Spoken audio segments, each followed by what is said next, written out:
லங்காஸ்ரீ நேயர்களுக்கு வணக்கம். Lankasri news inside Tamil நிகழ்ச்சியுடன் என்றும் இணைந்திருக்கின்றீர்கள். மிக பெரும் ஒரு பாரிய மோசடி ஒன்று இலங்கையில் இடம்பெற்றிருக்கின்றது. 2023 தொடக்கம் 2026 வரை இந்த மோசடி இடம்பெற்றிருக்கின்றது. முக்கியமாக ரணில் விக்ரமசிங்க இலங்கையின் ஜனாதிபதியாக இருக்கும் போது தான் பாரிய அளவிலே இந்த மோசடி இடம்பெற்றிருக்கின்றது. சுமார் 715 மில்லியன் அமெரிக்க டாலர் நாட்டிலிருந்து சட்டவிரோதமாக அனுப்பப்பட்டிருக்கின்றது. இது சம்பந்தமாக நாங்கள் விவரமாக இன்றைய நிகழ்ச்சியில் பார்க்க போகின்றோம். அதற்கு முன்பதாக ஓரிரு வாரங்களுக்கு முன்பதாக ஒரு செய்தி பதிவானது இப்படி: நிதிக்குற்ற புலனாய்வு பிரிவு FCID மேற்கொண்ட விசாரணையில் 2023 முதல் 2026 வரை வெளிநாடுகளில் இருந்து பொருட்களை இறக்குமதி செய்வதாக காட்டி, ஆனால் அந்த பொருட்களை நாட்டுக்குள் கொண்டு வராமல் சுமார் 190 பில்லியன் வெளிநாடுகளுக்கு அனுப்பப்பட்டதாக குற்றச்சாட்டு ஒன்று முன்வைக்கப்பட்டது. இது சம்பந்தமாக விசாரணைகளை முன்னெடுத்து இதில் சம்பந்தப்பட்டவர் அதிரடியாக கைது செய்யப்பட்டார். கைது செய்யப்பட்டவர் ஜெப்ரி முகமட் என்ற நபரை தான் கைது செய்தார்கள். இந்த சம்பவத்தோடு தொடர்புடையதாக அந்த குற்றச்சாட்டில் இவர் கொழும்பு கோட்டையில் இயங்கியதாக கூறப்படும் AY இன்வெஸ்ட்மெண்ட் என்ற நிறுவனத்தின் இயக்குநராக செயல்பட்டதாகத்தான் விசாரணையாளர்கள் நீதிமன்றத்தில் தெரிவித்துள்ளார்கள். பணம் எவ்வாறு அனுப்பப்பட்டதாக குற்றச்சாட்டு சுமத்தப்பட்டது என்றால், அரசரப்பு நீதிமன்றத்தில் தெரிவித்த கருத்துக்களுக்கு அமைய வெளிநாடுகளில் இருந்து பொருட்கள் இறக்குமதி செய்யப்படுவதாக போலியான ஆவணங்கள் மற்றும் இன்வாய்ஸ்கள் பயன்படுத்தப்பட்டிருக்கின்றன. டெலிகிராப் டிரான்ஸ்பர் TT முறையில் அமெரிக்க டாலர்களாக பணம் வெளிநாடுகளுக்கு அனுப்பப்பட்டது. பல வங்கிகளில் தனிப்பட்ட பெயரிலும் நிறுவன பெயரிலும் கணக்குகள் திறக்கப்பட்டு அவை பயன்படுத்தப்பட்டதாக கூறப்படுகின்றது. பணம் அனுப்பப்பட்ட பின்னர் அதற்குரிய பொருட்கள் இலங்கைக்கு வரவில்லை என விசாரணையில் தெரிய வந்துள்ளது. அதாவது வெளிநாட்டில் இருந்து பொருட்களை கொள்வனவு செய்ய அல்லது இலங்கைக்கு இறக்குமதி செய்வதாக கூறி TT மூலமாக டெலிகிராப் டிரான்ஸ்பர் என்ற முறையில் அமெரிக்க டாலர்களை வெளிநாடுகளுக்கு அனுப்பியிருக்கின்றார்கள். ஆனால் இவர்கள் அந்த இன்வாய்ஸில் குறிப்பிட்ட பொருட்கள் எதுவுமே இலங்கைக்கு இறக்குமதி செய்யப்படவில்லை. இது ஒரு பாரிய மோசடி. இலங்கையிலிருந்து டாலர்கள் அனுப்பப்பட்டிருக்கின்றது வெளிநாடுகளுக்கு, குறிப்பாக துபாய் போன்ற நாடுகளுக்கு தான் இது அதிகமாக இந்த மோசடி இடம்பெற்றிருக்கின்றது. இதில் பாதாள உலக நடவடிக்கைகளும் பின்னணியில் இருந்திருக்கின்றது. ட்ரக் டிராபிக்கிங் இதில் சம்பந்தப்பட்ட பெரிய பெரிய தலைகள் எல்லாம் அவர்களுடைய இந்த அண்டர்வேர்ல்ட் அதன் மூலமாக சம்பாதித்த பாதாள உலக நடவடிக்கைகளின் மூலமாக சம்பாதித்த சட்டவிரோத பணத்தை எல்லாம், கருப்பு பணத்தை எல்லாம் வெள்ளை பணமாக இந்த முறையிலே மாற்றி இருப்பதும் இன்று வெளியாகி இருக்கின்றது. இந்த நீதிமன்றத்தின் கோப் குழுவில் நிதிக்குழுவிலே CIDயின் உயர் அதிகாரி வெளிப்படுத்திய தகவல்கள் இன்று ஒரு மாபெரும் பெரும் அதிர்ச்சியை ஏற்படுத்தி இருக்கின்றது. ரணில் விக்ரமசிங்கனுடைய காலத்தில் தான் இந்த மோசடி இடம்பெற்றிருக்கின்றது. இது சம்பந்தமாக இப்பொழுது விசாரணைகள் தீவிரமாக இடம்பெற்றுக் கொண்டிருக்கின்றது. நிறைய வங்கிகள் இருக்கின்ற உயர் அதிகாரிகளும் இதனோடு சம்பந்தப்பட்டிருக்கிறார்கள். அவர்களுடைய ஆதரவுடன் தான் இந்த பெரும் மோசடி இடம்பெற்றிருக்கின்றது. பாருங்கள், நாடு வங்குரோத்து அடைந்தது 2022. இதற்கு முன்பதாகவும் இந்த சம்பவம் இடம்பெற்றிருக்கின்றது. 2022 சரி, அதற்கு பிறகும் நாடு கொஞ்சம் கொஞ்சமாக எழுந்து நடக்க ஆரம்பிக்கும் போது இந்த மோசடி பாரிய அளவிலே இவ்வாறு இடம்பெற்றிருக்கின்றது. நாட்டில் டாலர் பற்றாக்குறை ஏற்பட இப்படியான சம்பவங்கள் தான் பிரதான காரணமாக அமைந்திருக்கின்றதாகவே இன்று கோப் குழுவிலே CID உயர் அதிகாரி தெரிவித்த கருத்துக்களை நாங்கள் விவரமாக பார்க்கலாம். அதற்கு முன்னதாக இந்த ஜெப்ரி முகமட் என்பவர் கைது செய்யப்பட்டதான் இதன் ஆரம்பம். இதை அடுத்து செய்யப்பட்ட விசாரணைகளின் அடிப்படையில் தான் இவ்வளவு பெரிய மோசடி இடம்பெற்றிருப்பது தெரிய வந்திருக்கின்றது. இந்த விசாரணையின் அடிப்படையிலே ஆரம்பத்தில் 89 நிறுவனங்கள் தொடர்புடையதாக அடையாளம் காணப்பட்டன. அவற்றில் 36 நிறுவனங்கள் குறித்து விரிவான விசாரணை மேற்கொள்ளப்பட்டு வருகின்றது. பல நிறுவனங்கள் பெயரளவிலான ஷெல் கம்பெனிஸ் நிறுவனங்களாக இருக்கலாம் என்ற சந்தேகமும் விசாரணையில் உள்ளது. இதே போல போதைப் பொருள் பணச்செலவை தொடர்பும் இதிலிருந்து இருக்கின்றது. போதைப் பொருள் கடத்தலுடன் தொடர்புடைய நிதியும் ஜெப்ரி முகமட்டின் கணக்குகள் வழியாக பரிமாறப்பட்டிருக்கலாம் என்ற சந்தேகம் அப்போது இருந்தது. இன்று உறுதி செய்யப்பட்டிருக்கின்றது. குறிப்பாக கொண்டரஞ்சி என அழைக்கப்படும் போதைப்பொருள் கடத்தல் குழுவின் பணப்பரிமாற்றங்களும் இந்த விசாரணையில் ஆராயப்பட்டு வருகின்றன. இது இன்னும் விசாரணை நிலையில் உள்ள குற்றச்சாட்டுகள் மட்டுமே நீதிமன்றத்தில் இன்னமும் நிரூபிக்கப்படவில்லை என்பதையும் நாங்கள் குறிப்பிட்டுக் கொள்கின்றோம். ஜெப்ரி முகமது ஜூன் 19ஆம் தேதி அன்று நீர்கொழும்பில் உள்ள ஒரு குடியிருப்பு வளாகத்தில் மறைந்திருந்த போது கைது செய்யப்பட்டதாகத்தான் போலீசார் தெரிவித்தனர். கைது செய்யும் போது அவரிடமிருந்து கணிசமான அளவு அமெரிக்க டாலர் பணமும் மீட்கப்பட்டதாக விசாரணையாளர்கள் அப்போது நீதிமன்றத்திலே தெரிவித்தார்கள். இந்த கைதுடன் தொடர்பட்ட இந்த நீதிமன்ற நடவடிக்கைகள் குறித்து நாங்கள் பார்ப்போமே. ஆனால் கொழும்பு பிரதம நீதவான் அசங்க எஸ் போதரகம முன்னிலையில் தான் இந்த வழக்கு விசாரணைக்கு வந்தது. பாதுகாப்பு தரப்பு பிணை கோரியிருந்தாலும் அது நிராகரிக்கப்பட்டது. பின்னர் முதலில் ஜூலை 9ஆம் தேதி வரை விளக்கமறியலில் வைக்கப்பட்டார். அதன் பின்னர் விசாரணை தொடர்ந்ததால் ஜூலை 23 வரை மீண்டும் விளக்கமறியலில் வைக்க நீதிமன்றம் உத்தரவிட்டது. அதாவது நாளைய தினம் வரை இவர் விளக்கமறையில் வைக்கப்படுகின்றார். நாளை நீதிமன்றத்திற்கு அழைத்து வரப்படுவார். நாளை தினம் இந்த வழக்கு விசாரணைக்கு எடுத்துக் கொள்ளப்படும். ஆனால் நாளை தினம் தான் இவர் விசாரணைக்கு அழைத்து வரப்படுவார். மீண்டும் இன்றைய தினம் இது சம்பந்தமான பாரிய மோசடி குறித்த பல்வேறு விடயங்களை சிஐடியின் உயர் அதிகாரி ஒருவர் இன்று கோப் குழுவிலே வெளிப்படுத்தி இருக்கிற நாங்கள் இப்பொழுது அந்த விடயங்களை விவரமாக பார்க்கலாம். இறக்குமதி செய்வதாக கூறி இலங்கையிலிருந்து 715 மில்லியன் அமெரிக்க டாலர் 214.7 பில்லியன் ரூபாய் பாரிய தொகையை சட்டவிரோதமாக வெளிநாடுகளுக்கு அனுப்பிய சம்பவத்தின் பின்னணியில் துபாயை மையமாக கொண்டு செயல்படும் சக்தி வாய்ந்த போதைப் பொருள் கடத்தல்காரர்களின் பணச்செலவை மணி லாண்டரிங் வலையமைப்பு நெட்வொர்க் செயற்பட்டுள்ளதாக குற்றப்புலனாய்வு திணைக்களம் சிஐடி கண்டுபிடித்துள்ளது. இந்த அதிர்ச்சியூட்டும் தகவலை குற்றப்புலனாய்வு திணைக்களத்திற்கு பொறுப்பான மூத்த பிரதி போலீஸ் மா அதிபர் அசங்க கரவிட்ட அவர்கள் நாடாளுமன்றத்தின் அரச நிதி தொடர்பான குழு கோப் குழுவில் அழைக்கப்பட்ட போது இதன் முன்னிலையில் அழைக்கப்பட்ட போது இந்த விடயங்களை எல்லாம் வெளிப்படுத்தி இருக்கின்றார். இந்த அறிக்கையில் வெளிப்படுத்தப்பட்டுள்ள முக்கியமான விடயம் என்னவெனில் 105 நிறுவனங்கள் மற்றும் 227 வங்கி கணக்குகள் ஊடாக போலியான இன்வாய்ஸ்களை பயன்படுத்தி இந்த அமெரிக்க டாலர் தொகை வெளிநாடுகளுக்கு அனுப்பப்பட்டுள்ளது.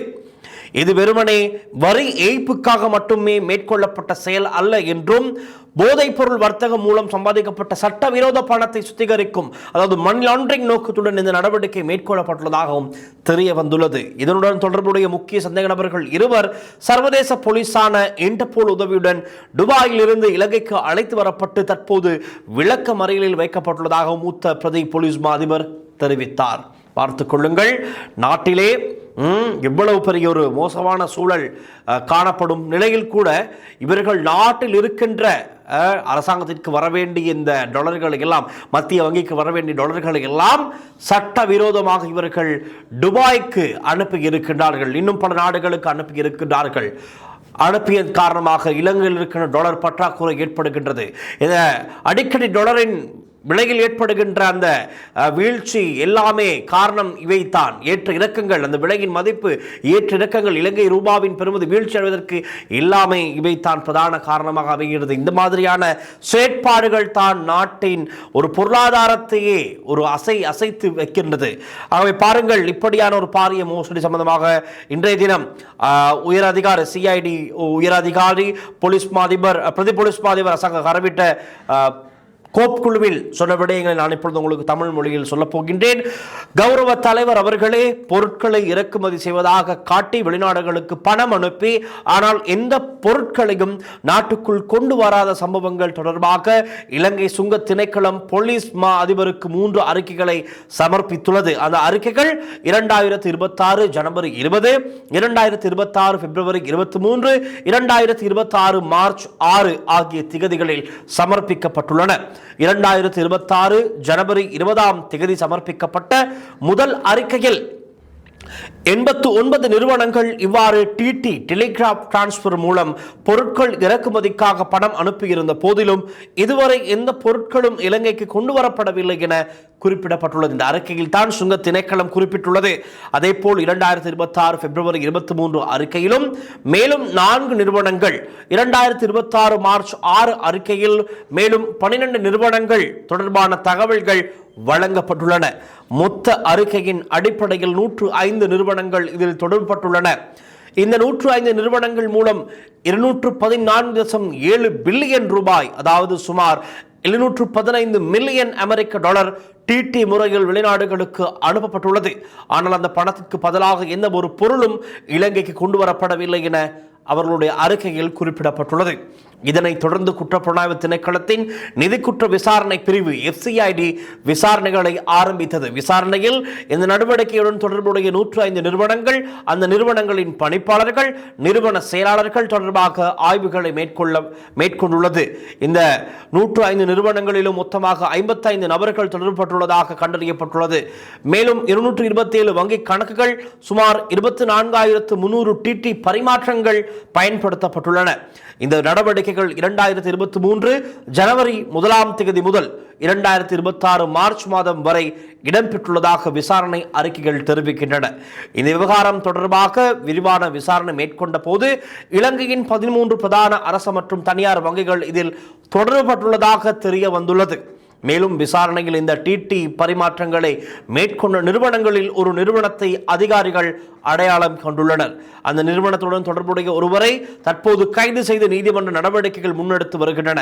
அவர் தற்போது விளக்க மறியலில் வைக்கப்பட்டுள்ளார். அவர்தான் ஜெஃப்ரி மொஹமட். அவர் 43 நிறுவனங்களுடன் தொடர்புடையவர் என்றும் அந்த நிறுவனங்களின் உரிமையாளராக செயற்பட்டுள்ளதாகவும் தெரிய வந்துள்ளது. அவரது 43 நிறுவனங்கள் மூலம் குறித்த காலப்பகுதியில் சுமார் 43 மில்லியன் அமெரிக்க டாலர் டிடி முறையில் வெளிநாடுகளுக்கு அனுப்பப்பட்டுள்ளது. பாருங்கள், இந்த ஒரு நபர் மாத்திரம் 43 நிறுவனங்களை அதோடு தொடர்பட்டதாக கூறப்படுகிறது. அந்த 43 நிறுவனங்கள் மூலமாக இந்த குறித்த காலப்பகுதிக்குள் 43 மில்லியன் அமெரிக்க டாலர்களை டிடி முறையிலே வெளிநாடுகளுக்கு அனுப்பியிருக்கின்றார். அந்த நபர் தொடர்பான மேலதிக விசாரணைகளை செய்த போது இலங்கையில் உள்ள தரகர்கள் மூலம் பணத்தை பெற்று தேவையான ஆவணங்களை போலியாக தயாரித்து வங்கிகளுக்கு சமர்ப்பித்து டிடி பரிமாற்றங்களை மேற்கொண்டுள்ளதாக தெரிய வந்திருக்கின்றது. உதாரணமாக இன்வாய்ஸ் ஆவணங்கள் அவரது தரகர்களால் கணனிகளை பயன்படுத்தி போலியாக தயாரிக்கப்பட்டு வங்கிகளுக்கு வழங்கப்பட்டுள்ளன. சில வங்கி அதிகாரிகளின் உதவியுடன் இந்த நடவடிக்கைகள் இடம்பெற்றுள்ளதாக விசாரணைகளில் தெரிய வந்துள்ளது. மேலும் விசாரணையில் துபாயில் தங்கியிருந்து செயற்படும் ஒரு முக்கிய போதைப் பொருள் கடத்தல்காரரின் பணமும் இந்த முறையின் மூலம் துபாய்க்கு அனுப்பப்பட்டுள்ளதாக கண்டறியப்பட்டுள்ளது. இதனுடன் தொடர்புடைய துபாயில் இருந்த 3 முக்கிய சந்தேக நபர்களில் 2 இன்டர்போல் உதவியுடன் இலங்கைக்கு அழைத்து வரப்பட்டு தற்போது விளக்க மறியலில் வைக்கப்பட்டுள்ளனர். அவர்கள் வழங்கிய தகவலின்படி முக்கிய போதைப் பொருள் கடத்தல்காரர்களின் பணம் துபாயில் இருக்கும் மற்றொரு நபரின் ஊடாக இலங்கையில் சேகரிக்கப்பட்டு தரகர்கள் மூலம் அவரது கணக்கிற்கு அனுப்பப்பட்டு பின்னர் டிடி முறையில் வெளிநாடுகளுக்கு அனுப்பப்பட்டுள்ளது. இந்த நபர் அந்த பணம் போதைப் பொருள் வர்த்தகத்தின் மூலம் கிடைத்த பணம் என்பதை அறிந்திருந்தாரா அல்லது அறியாமலா செயற்பட்டாரா என்பது தொடர்பில் விசாரணைகள் முன்னெடுக்கப்பட்டு வருகின்றன. அவர் கமிஷன் தொகையை பெற்றுக்கொண்டு பணத்தை சேகரித்து டிடி மூலம் அனுப்பும் நடவடிக்கையில் ஈடுபட்டுள்ளதாக தெரிய வந்துள்ளது. அவரது அலுவலகம் மற்றும் தொடர்புடைய இடங்களை சோதனை செய்த போது வங்கிகளுக்கு சமர்ப்பிக்கப்பட்ட பல சுங்க ஆவணங்கள், கஸ்டம் டாக்குமெண்ட்ஸ் போலியானவை என கண்டறியப்பட்டுள்ளது. அவை போலியான ஆவணங்களாக தயாரிக்கப்பட்டு சமர்ப்பிக்கப்பட்டுள்ளன. இதே போன்று கலனி போலீஸ் பிரிவில் இருந்து மேலும் 2 முறைப்பாடுகள் கிடைத்துள்ளன. ஒரு முச்சக்கர வண்டியை சோதனை செய்த போது அதில் 30 மில்லியன் ரூபாய் பணம் கண்டுபிடிக்கப்பட்டது. அந்த பணம் தொடர்பான விசாரணையில் இதே போன்ற பண பரிமாற்றத்தில் ஈடுபடும் மற்றொரு நிறுவனத்தில் வைப்பு செய்வதற்காக அது எடுத்துச் செல்லப்பட்டதாக தெரிய வந்துள்ளது. அந்த நபர்களும் போதைப் பொருள் பாவனை மற்றும் வர்த்தகத்துடன் தொடர்புடையவர்கள் என தெரிய வந்துள்ளது. இதனைத் தொடர்ந்து இதற்கு இணையான மற்றொரு விசாரணையும் ஆரம்பிக்கப்பட்டு அதில் ஒரு பிரதான அரச வங்கி, 2 தனியார் வங்கிகள் மூலம் சுமார் 40 மில்லியன் அமெரிக்க டாலர் இதே முறையில் வெளிநாடுகளுக்கு அனுப்பப்பட்டதாக கண்டறியப்பட்டுள்ளது. குற்றப்புலனாய்வு திணைக்களத்தின் நிதிக்குற்ற விசாரணை பிரிவு FCID மற்றும் குற்றத்தின் மூலம் பெறப்பட்ட சொத்துக்கள் தொடர்பான விசாரணை பிரிவு Proceeds of Crime Investigation Division ஆகியவை தற்போது விரிவான விசாரணைகளை மேற்கொண்டு வருகின்றது. இதுதான் இன்றைய தினம் பரபரப்பை ஏற்படுத்தி இருக்கின்ற ஒரு செய்தியாக அமைந்திருக்கின்றது. காரணம், இலங்கை ஒரு வங்குரோத்து அடைந்த நாடாக 2022 காணப்பட்டது. அதற்கு முதலும் சரி, அதற்கு பிறகும் சரி இப்படியான ஒரு பாரிய நிதி மோசடி இடம்பெற்றிருக்கின்றது. நாட்டிற்கு மத்திய வங்கிக்கு வரவேண்டிய டாலர்கள் எல்லாம் எங்கே செல்கின்றது என்று தேடி பார்த்த பொழுது யாராலையும் கண்டுபிடிக்க முடியாமல் இருந்தது. எதிர்ச்சியாக ஒரு சில விடயங்களை வைத்து ஒரு சில விசாரணைகளை முன்னெடுத்த போத்தான் இந்த ஜெஃப்ரி மொஹமட் கைது செய்யப்படுகின்றார். அவரிடம் விசாரணைகளை மேற்கொண்ட போது இவரோடு மட்டும் 43 நிறுவனங்கள் தொடர்பாக இருக்கின்றது. இதே போன்று இன்னும் பலர் இருக்கின்றார்கள். அவர்களுடன் மொத்தமாக 100க்கும் அதிகமான நிதி நிறுவனங்கள் செயற்பட்டிருக்கின்றது. போலியான ஆவணங்கள், டிடி முறை மூலம் போலியான இன்வாய்ஸ்களை எல்லாம் தயாரித்து டாலர்களை வெளிநாடுகளுக்கு அனுப்பி இங்கிருப்பவர்கள் சேஃபாக இருக்கின்றார்கள். நாடு வங்குரோத்து அடைகின்றது. நாட்டு மக்கள் பசி பட்டினியில் தவிக்கின்றார்கள். இப்படித்தான் பல பிரச்சனைகளை இவர்கள் தான் உருவாக்குகிறார்கள். செல்வந்தர்கள், பணக்காரர்கள், அதாவது சட்டவிரோதமாக பணங்களை வருமானத்தை பார்க்கின்ற, வருமானம் ஈட்டுகின்ற பலர் இலங்கையில் இருக்கத்தான் செய்கின்றார்கள். போதைப் பொருள், டிராஃப்ட் ட்ராக்கிங், இப்படி பல அண்டர்வேர்ல்ட் ஆக்டிவிட்டீஸ், இப்படியான செயற்பாடுகளின் காரணமாக பணப்புழக்கம் அதிகரிக்கிறது இவர்களுடைய கையில். அவற்றையெல்லாம் டாலருக்கு மாற்றி டாலரை அனுப்புகின்றார்கள் வெளிநாடுகளுக்கு. அங்கு அனுப்பி அவர்கள் அவற்றை பாதுகாப்பாக வைத்து வெவ்வேறு விடயங்களில் இப்படியாக ஈடுபடுகின்றார்கள். ஆகவே அதிரடியாக நடவடிக்கை எடுக்கப்பட வேண்டிய ஒரு நிலை தான் இருக்கின்றது. பாருங்கள், இது ரணில் விக்ரமசிங்கனுடைய காலத்திலே இடம்பெற்றிருக்கின்றது. ஆனால் ரணில் விக்ரமசிங்க காலத்திலே சம்பந்தமாக எந்த விதமான தெளிவும் அப்போதைய அதிகாரிகளுக்கு இருக்கவில்லை. ரணில் விக்ரமசிங்க இதை அறிந்திருந்தாரா இல்லையா என்பது கூட ஒரு கேள்விதான். காரணம், இந்த நபருடைய பின்னணியில் பல அரசியல்வாதிகளும் இருந்திருக்கிறார்கள் என்பது உண்மை. அரசியல்வாதிகள், பெரிய பெரிய உயர் அதிகாரிகள், இப்படி பலருடைய, பாருங்கள், எத்தனை அரசு மற்றும் தனியார் வங்கிகளில் இருக்கின்ற உயர் அதிகாரிகள் பல்வேறு வழிகளிலே இந்த ஒரு நபருக்கு மாத்திரம் பல வழிகளிலே உதவி இருக்கிறார்கள். அவர்களுடைய சப்போர்ட் இல்லாமல் இந்த ஒரு நபருக்கு மாத்திரம் இப்படியான பணத்தை, இப்படியான பணத்தொகையை வெளிநாடுகளுக்கு அனுப்பி இருக்க முடியாது. பல பேருடைய உதவியுடன் அவர்களுக்கும் ஒரு கமிஷன் அடிப்படையில் தான் இந்த எல்லா வேலைகளுமே இடம்பெற்றிருக்கின்றது. பாரிய ஒரு மோசடி இப்பொழுது கண்டுபிடிக்கப்பட்டிருக்கிறது. அனுரகுமார் சனாயக்கவின் இந்த அரசாங்கத்திலே இந்த விடயம் வெளிப்படுத்தப்பட்டிருக்கிறது. நான் நினைக்கின்றேன், எதிர்பார்க்கின்றேன், இதன் பின்னணியில் இருக்கின்ற அனைவரையும் கைது செய்து உடனடியாக அதிரடி நடவடிக்கை எடுக்க வேண்டும். அது மாத்திரமல்ல, வெளிநாடுகளுக்கு அனுப்பப்பட்ட பணம் யாருடையது, யார் உடையது என்ற முழு விவரங்களையும் சேகரித்து அவர்கள் இந்த பணத்தை எப்படி அவர்கள் பெற்றுக்கொண்டார்கள், அவர்களுக்கு எப்படி இந்த பணம் கிடைத்தது என்பது குறித்தும் அதிரடியாக ஆராயப்பட வேண்டும். நேற்றுக்கு முன்தினம் ரணில் விக்ரமசிங்க கூறியிருந்தார், உடனடியாக பணக்காரர் ஆனவர்கள் குறித்து விசாரிப்பது உடனடியாக நிறுத்தப்பட வேண்டும் என்று ரணில் விக்ரமசிங்க தரப்பிலே குறிப்பிடப்பட்டிருந்தது. ஏன், என்ன காரணம்? இதோ இப்படியான சம்பவங்களா காரணம்? அப்படி என்றால் உங்களுக்கு இதில் தெரிந்திருக்க வாய்ப்பு இருக்கின்றது. ரணில் விக்ரமசிங்க அவர்களே, முன்னாள் ஜனாதிபதி, பாருங்கள், இப்படி ஒரு அநியாயம் உங்களுடைய ஆட்சி காலத்தில் இடம்பெற்றிருக்கிறது. பாரிய மோசடி இடம்பெற்றிருக்கிறது. பல மில்லியன் கணக்கான டாலர் வெளிநாட்டுக்கு அனுப்பப்பட்டிருக்கின்றது. என்ன செய்து கொண்டிருந்தீர்கள் உங்களுடைய ஆட்சியில் என்று பலரும் இன்று கேள்வி கேட்க ஆரம்பித்திருக்கிறார்கள். சமூக வலைதளங்களில் இன்று இந்த விடயம் வெளியானதுக்கு பிறகு எழுத தொடங்கி இருக்கிறார்கள். ஒரு பாரிய நிதி மோசடியை பற்றி இந்த அரசாங்கம் வெளிக்கொண்டு வந்திருக்கிறது. சபாஷ், தொடர்ந்தும் முன்னெடுத்து செல்லுங்கள் விசாரணைகளை, பின்னணியில் இருப்பவர்களை அதிரடியாக கைது செய்யுங்கள் என்று கோரிக்கைகளை முன்வைக்கிறார்கள். ஆவலுடன் எதிர்பார்த்திருக்கின்றோம் அனைவரும். இதற்கு பிறகு இனியும் இந்த மாதிரியான சம்பவங்கள் நடக்காமல் இதுவரை இப்படியான பாரிய மோசடியில் ஈடுபட்டவர்களுக்கு தகுந்த தண்டனைகளை பெற்றுக் கொடுக்க வேண்டும் என்று. ரைட், அதுதான் இன்றைய பிரதான செய்தியாக இருக்கின்றதாகவே இது சம்பந்தமான உங்களுடைய கருத்துக்களையும் கீழே கமெண்ட் செக்ஷனில் எழுதுங்கள். மீண்டும் நாளைய நிகழ்ச்சியில் ஒரு புதிய தகவலோடு சந்திக்கலாம். நன்றி, வணக்கம்.